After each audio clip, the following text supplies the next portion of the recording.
Mesdames, Messieurs les congressistes, honorables invités, depuis l'avènement du PSS,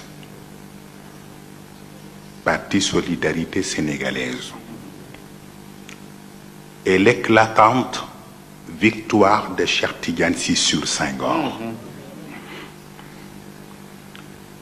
victoire confisquée après par son parti. Depuis cet avènement, dis-je,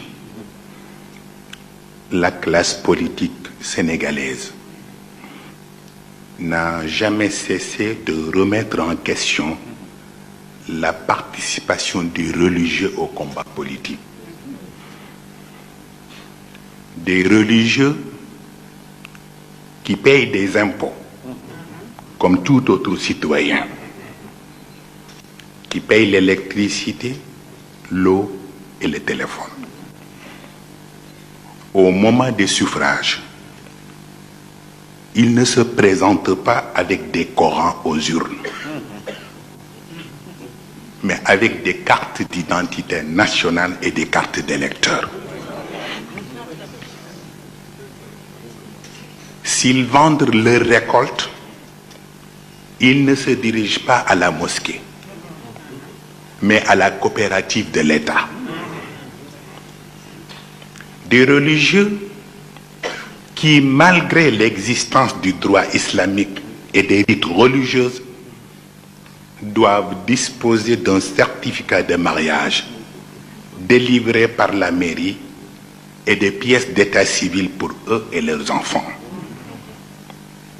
Mais de quel droit et de quelle démocratie les politiques veulent exiger aux religieux de rester sur la touche quand il s'agit d'affaires publiques? Comme si la logique imposait aux religieux un rôle de second plan ou un rôle de subordination tout court. Mais ces politiques ignorent que les premiers citoyens du monde s'appellent Abraham, Moïse, Jésus et Mahomet. Ils ont été les premiers opposants qui ont assuré la défense des peuples opprimés par les anciens empires gréco-romains. C'est cette même mission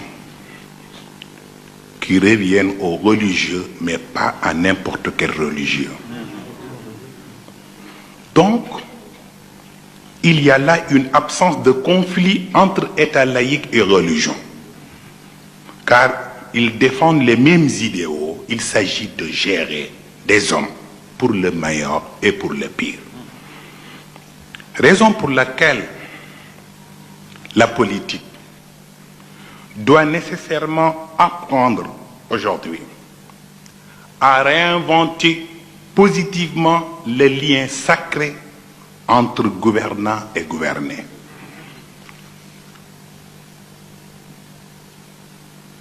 Il ne s'agit pas de satisfaire seulement un équilibre entre société et pouvoir d'État, mais que le pouvoir d'État se soumette au service de la société. Le président Lamine Gueye nous raconte la première fois que j'ai rencontré El Hadji Malick Sy. Je lui ai parlé longuement de mes études, mais aussi de mes projets politiques. Il me dit: méfie-toi de trop te singulariser sur 3 choses essentielles: savoir, vouloir et pouvoir. En politique, ce serait un suicide.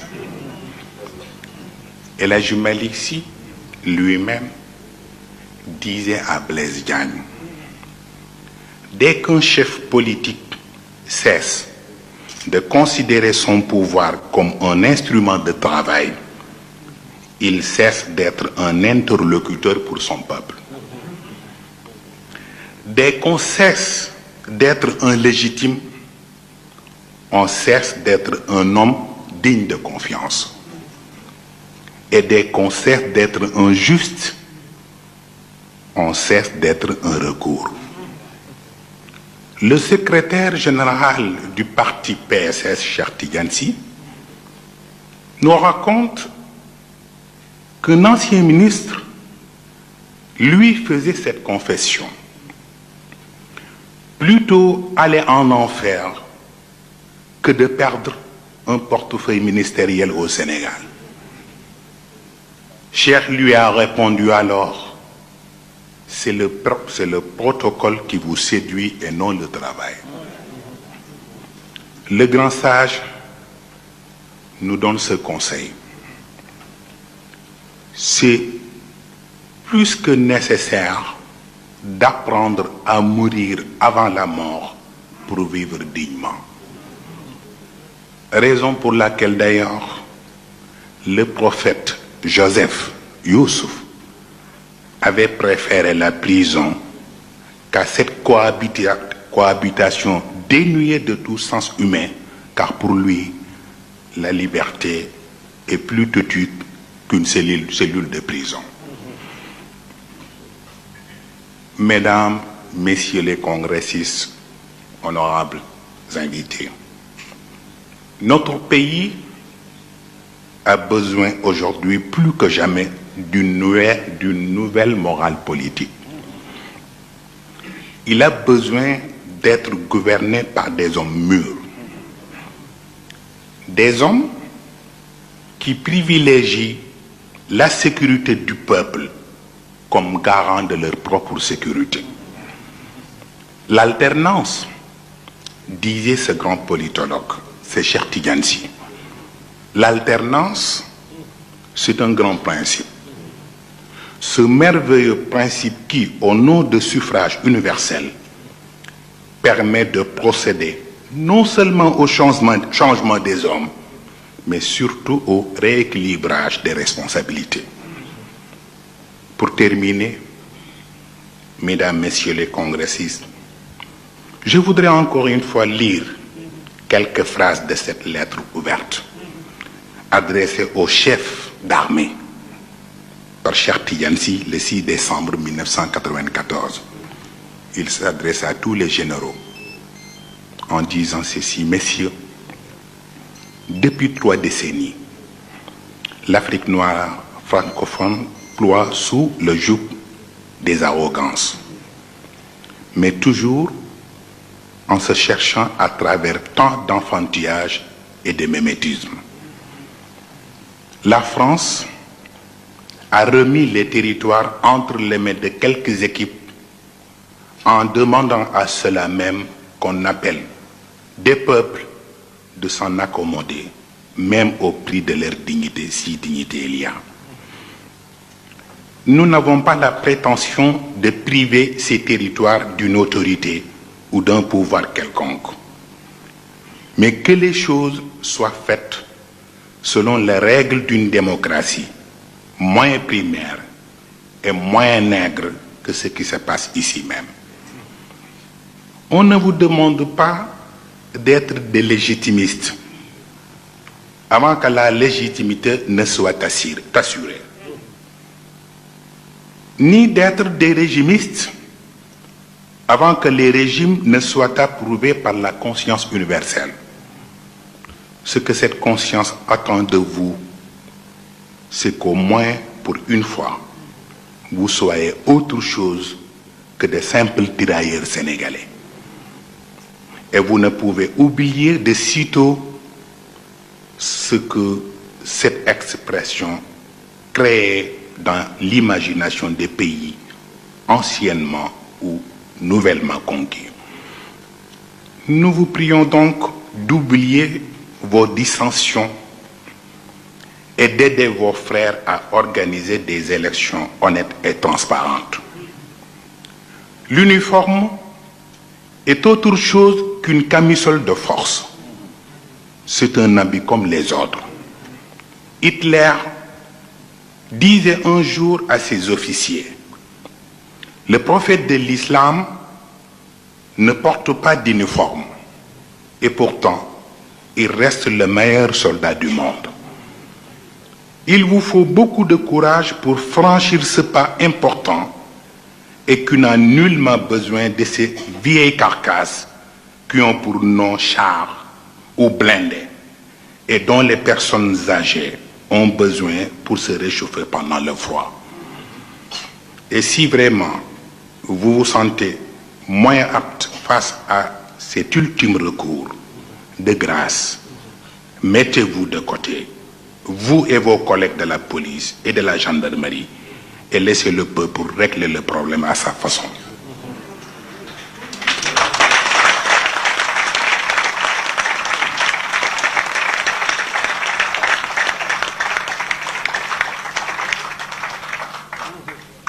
Souvenez-vous d'une chose.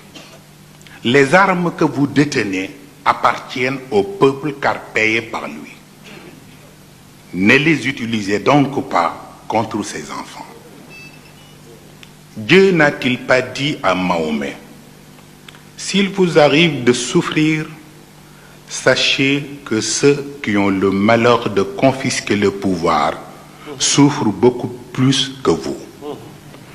Et vous avez un avantage sur eux, c'est que votre conscience est aussi limpide que celle d'un martyr. Fin de citation. In takunu ta'lamun fa innahum ya'lamuna kama ta'lamun wa tarjuna min Allahi ma la yarjun. Avec le pur certainement.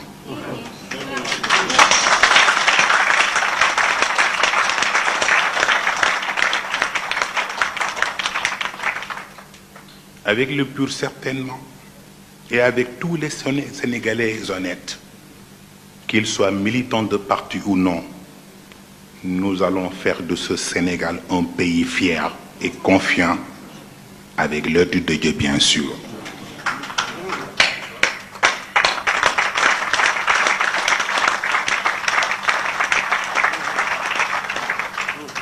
Je vous souhaite beaucoup de courage.